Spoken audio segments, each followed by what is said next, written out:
Hormone Café. I'm Dr. Sarah Pederson, and I specialize in holistic women's health and fertility. Today, I want to go over specific guidelines that you can use to balance your hormones. Today, we're going to talk about 8 things just to keep in mind on a daily basis so that you can keep your hormones balanced every single day. There are a lot of different fad diets out there. Some people say, oh, you should be keto. Oh, you should be paleo.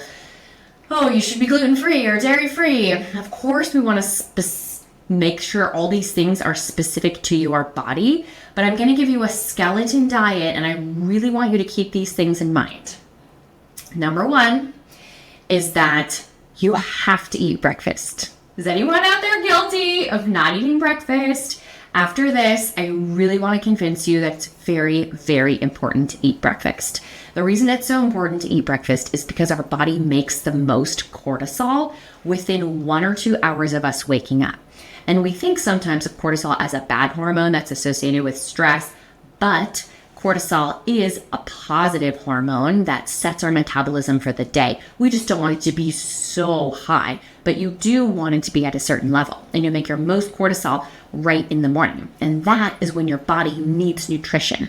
It's ready to go for the day. It's ready to set your metabolism, because if you don't eat breakfast within an hour of waking up, over time, your metabolism will slow down and become sluggish. The other important reason to eat breakfast is because it sets your glucose for the day. If you fast and you don't eat breakfast in the morning, whatever you put into your body, even if it's something really healthy, can tend to really spike your glucose or your blood sugar. And if your blood sugar is spiking, that leads us to being not feeling well. It can lead to mood issues, and it leads to inflammation in our body. So it's really important that we eat in a way where we maintain our energy throughout the whole day, and that starts with breakfast.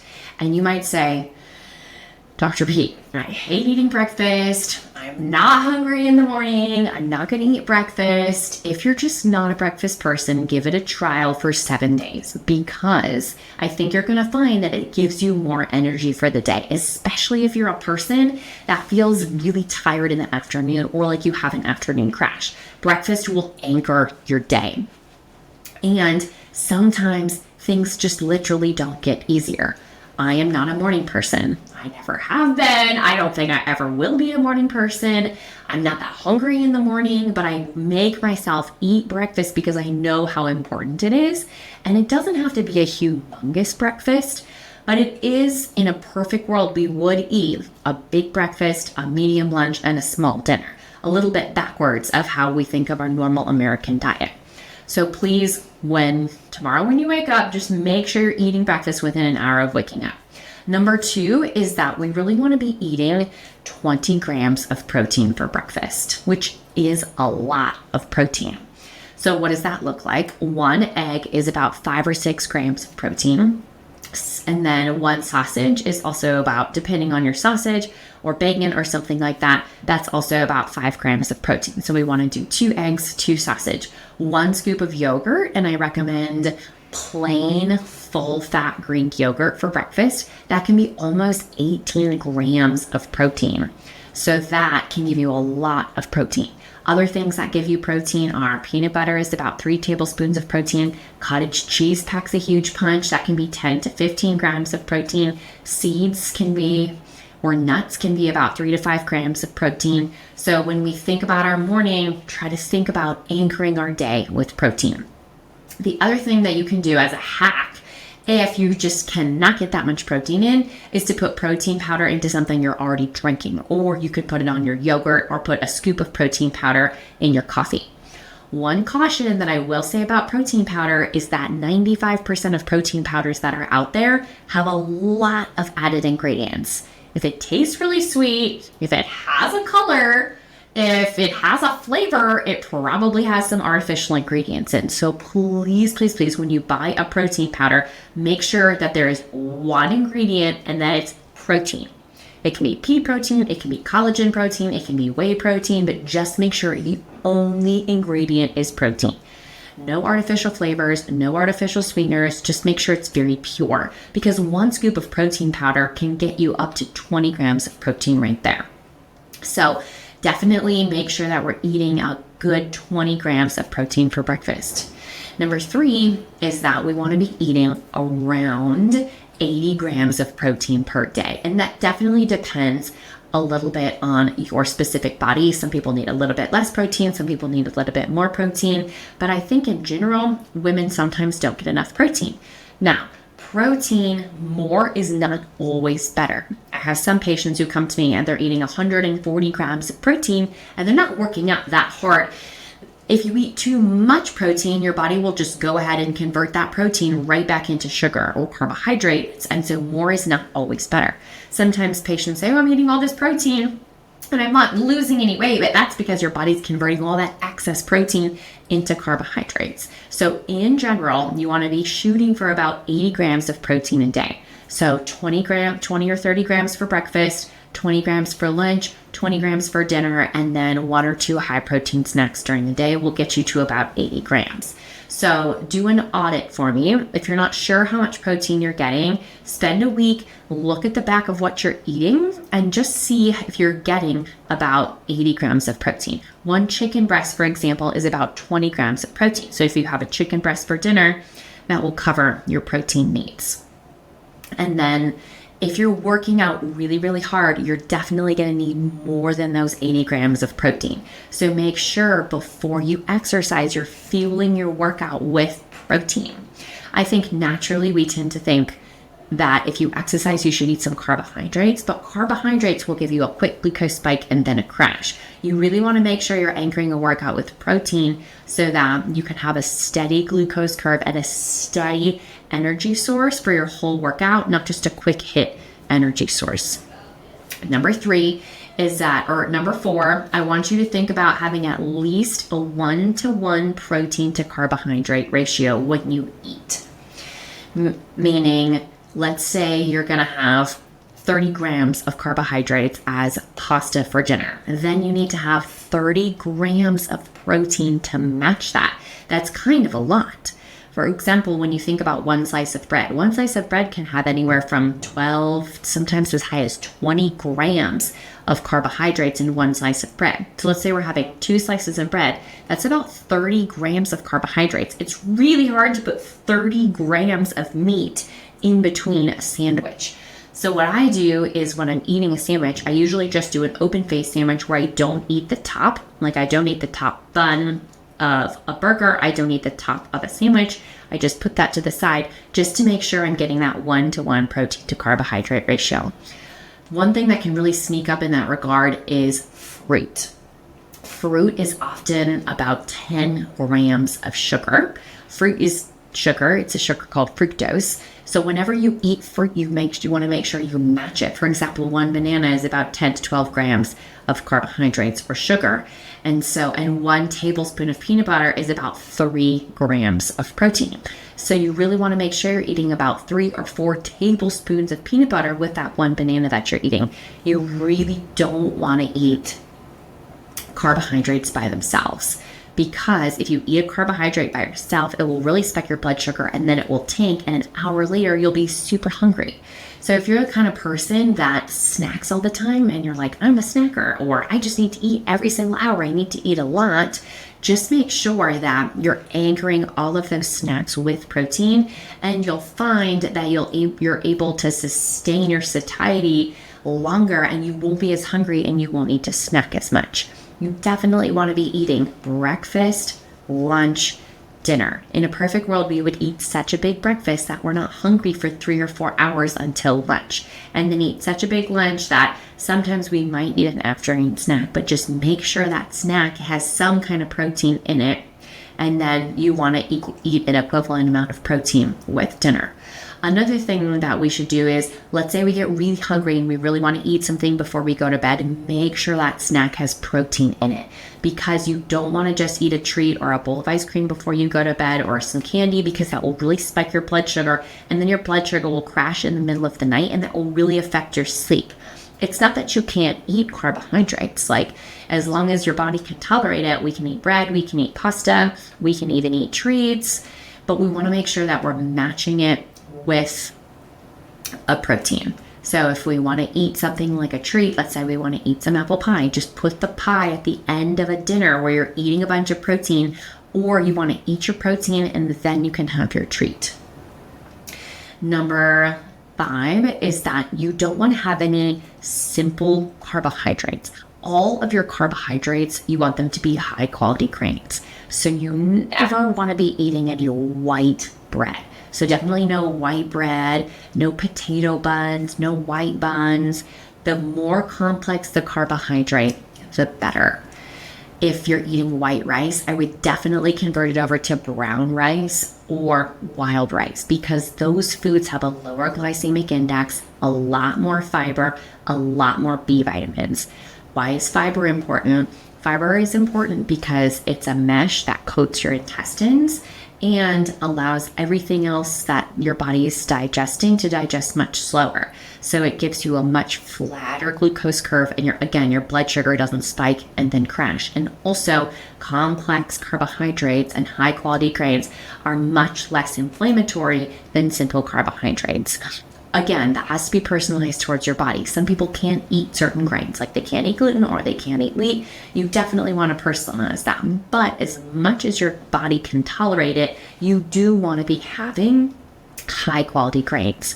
So some of the grains that I recommend that you look for are spelt is a great one. Buckwheat is a good one. Einkorn, millet, psyllium husk.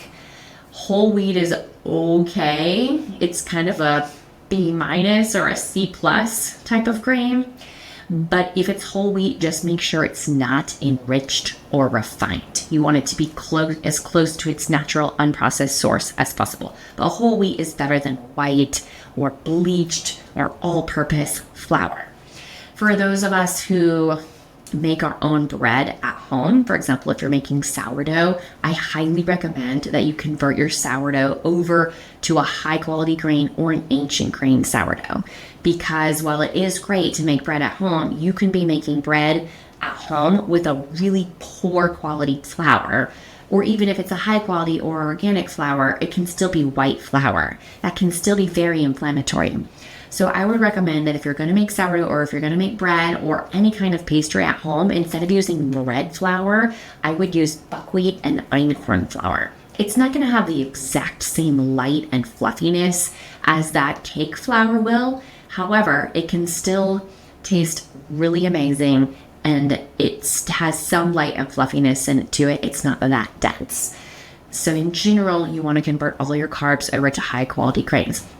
When we're looking at pasta, for example, if you can get a protein pasta that has a diversity of grains, that's not just 100% whole wheat or potato or something like that, that will really help lower your glycemic index, meaning keep your blood sugar low, keep your digestion slow and steady, and you'll feel much better. Another thing about high quality grains is they have a lot more nutrients. And for women, especially, grains have vitamin B1 and vitamin B6, and B vitamins are very important to making estrogen, which is why most women need some grains or some carbohydrates. And most women don't do that well with paleo or keto because we do need carbohydrates for energy and for B vitamins. It's just that we always want to make sure that they're balanced. The next tip is that you never want to have a carb by itself. This goes a little bit with that 1-to-1 protein carbohydrate ratio like we talked about. You never want to eat just fruit by itself, for example. And if you can't pair it with a protein, at least pair it with something else. So if you have a vegetable, you can eat with it some kind of fat, dairy, cheese, something like that. I call it no naked carbs. You never want to have a naked carb or a carbohydrate by itself, and you'll feel so much better than when you do that. The 7th one is you only want to have added sugar about once a week, which I know sounds really cruel, but we just don't want to incorporate sugar into our diet every single day. For example, I have a lot of patients who put honey in their coffee in the morning, or maple syrup, or they bake or cook with maple syrup or something like that. There's nothing magical about agave, maple syrup, or honey relative to cane sugar. All sugar is sugar. All sugar is either glucose, sucrose, or fructose. So there's nothing better about honey than there is about regular old table sugar. All sugar is sugar. So when you think about sugar, you just don't want to incorporate it into your life every single day.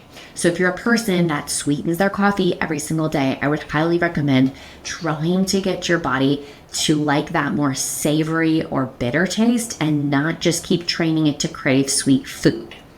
Sometimes people say, oh, well, then I'll put stevia in. Please do not substitute sugar for an artificial sweetener. You really don't want to have any artificial sweeteners because that's still training your body to crave sweet things. You don't want to substitute one bad thing for another. We just want to train our body to crave savory things instead. The other thing that we want to make sure that we're not doing is having dessert every single night. Sometimes we get into the routine of, oh, I'm going to have a bowl of ice cream or a bite of chocolate or a little piece of candy, which is totally fine. You just want to limit that to about 20% of days, and 80% of days you want to be more savory and less sweet. And if you have to have something sweet, I recommend doing it in fruit because fruit has a lot of vitamins in it. It has a lot of sugar, but it does have vitamins. So for example, if you want something sweet, it's helpful to do a peach with some protein or a fat, or strawberries or banana or apple or something like that to help with wanting that sugar or that sweet, but not making it pure 100% glucose. So please, just make sure that you're not adding sugar into something that you're eating in your life every single day, and then make it a treat. Make it rare and fun and exciting. The whole goal is that you want to eat really, really well about 80 to 90% of the time so that it's sustainable. So that 10 to 20% of the time, you can go get pizza, go to a birthday party, have a piece of cake. You know it's going to spike your blood sugar, but it's intentional and your blood sugar will spike. But if you've had a good base for 80% of the week, then your body will have the power to fight that inflammation off, as opposed to if we're adding sugar to our diet every single day, we're chronically going to be a little bit inflamed. So most days we want to run really low inflammation so that we can proactively live our lives where we can have treats and we can do fun things on the weekend. And we can have our dark chocolate and our honey and our coffee, but only once in a while. You just don't want to have that into your day. And then the last thing is that I highly recommend that we don't do artificial sweeteners. Sometimes people like to substitute, as I said, artificial sweeteners or stevia or monk fruit, that kind of a thing for actual sugar. The problem with artificial sweetener is that our body doesn't know how to process it. And it still gives us that same oxytocin high. And so it really feeds our sugar craving and our sugar addiction. However, it just sits in our ovaries and sits in our liver and it clogs it up because our body doesn't know how to process artificial sweetener. But it does know how to process sugar. So if you do want something sweet, I would much rather that you eat regular, real sugar like glucose or fructose than artificial sweetener. It's much better for your body to eat something that it knows how to process. So in summary, things that we want to think about when we're just setting our nutritional standards for the day, making some tweaks, are we always want to be eating about 20 grams of protein for breakfast. We want to eat breakfast within an hour of waking up, and then try to shoot for a total of about 80 grams of protein a day. You want around a 1-to-1 carb to protein ratio. All of your carbohydrates, just make sure they're high quality grains, and then don't have any carbs by themselves or no naked carbs. Always pair them with something. Make sure that you're only doing added sugar once or twice a week and that you're not incorporating it regularly into your diet. And then please just don't do any artificial sweeteners. Because the whole goal when we're balancing our hormones is not to do a quick diet. Like, oh, I'm just going to do Whole30 and then I'm going to go right back to eating how I was. Or, oh, I'm going to try keto, or I'm going to try paleo, or I'm going to try intermittent fasting. In a perfect world, we would learn these things about your body. Learn the type of things that it needs. Learn the nutrients that it needs. Learn what your hormone map is and your hormone profile, and tailor the nutrition specifically to your body. Because I have some people that they do really well with intermittent fasting, and it's okay for them to have long fasting windows. And there are other people that we find out their metabolisms are just so fast, they do need to eat every hour or 2 hours. So these guidelines that I lay out are a little bit of a skeleton. Of course, you have to incorporate it and personalize it to your specific body and how you feel. But that's a good start. And I really want you to think long term. How am I going to eat in a way where I feel amazing every hour and every day? I'm not having those afternoon crashes. I'm not having to reach for coffee or tea in the afternoon. I have sustained energy all day long. I feel great every single day, even on my period. And I can maintain these little tweaks and changes in a way that I feel great for many, many, many weeks, months, and years to come. If you have any questions, if you want me to help you map out your hormone profile and tailor these dietary things specifically to you, please don't hesitate to make an appointment. Our facility or our clinic is called Vera Fertility. We're located in Denver, Colorado, and you can schedule online at verafertility.com. And then stay tuned for our next episode where we'll be talking about what is endometriosis and what are some treatment options for endometriosis. Thank you for joining us today on the Hormone Cafe. We'll see you next time.